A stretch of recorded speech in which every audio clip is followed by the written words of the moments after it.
We all know that effective from 18th July 2022, RCM has been introduced on rental service in respect of residential house property, meaning thereby that if such rental service is provided to a registered tenant, then that tenant is required to pay RCM on such rental.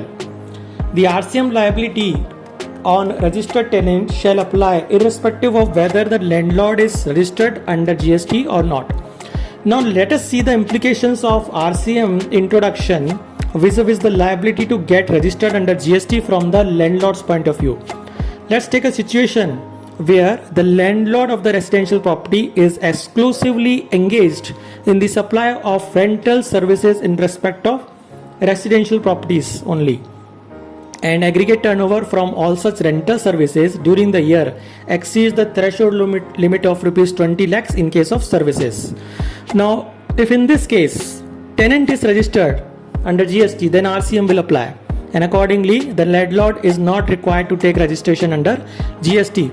The reason being that notification number 5/2017 exempts all such persons from registration in GST who are engaged exclusively in supplies of goods and services which are subject to RCM payable by the recipient. Therefore, as long as the landlord is exclusively supplying the rental service from residential house property only, which is now subject to RCM, if tenant is registered, then no liability to register under GST will occur. Where tenant is unregistered person, then no RCM will apply. In that case, whether the landlord is required to take registration if aggregate turnover from rental services exceed rupees 20 lakhs.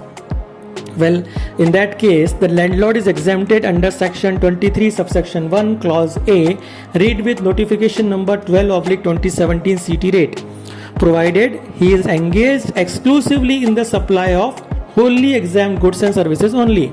It may be noted here that rental service of residential property continues to be exempt in the hands of the landlord in terms of entry number 12 of notification number 12/2017 CT rate. And therefore, even if such rental exceeds the threshold limit of rupees 20 lakh, no registration is required for the landlord in terms of combined reading of section 23 subsection 1 clause A and notification number 12/2017 CT rate, because in any case landlord is dealing in exclusively supply of exempted service only.